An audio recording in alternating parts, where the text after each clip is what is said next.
Владата на ВМРО ДПМН и покрај сите обструкции кои што ја беа нанесени, ја изгради фудбалската арена Филип II, една од најмодерните арени во овој дел на Европа, со што Македонија влезе на мапата на УЕФА како сериозен конкурент за организација на сериозни настани од највисок ранг. До последниот извештај на УЕФА, владата на ВМРО ДПМН редовно добиваше позитивни извештаи.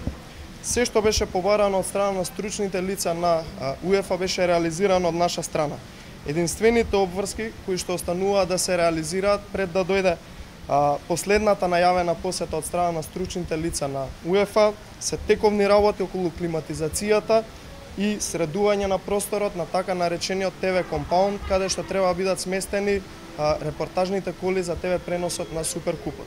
Својата неспособност ЗАЕФ не смее да ја прикрива со лажни изјави од типот сериозни пропусти. Почитувани да потенцираме, сериозни пропусти нема.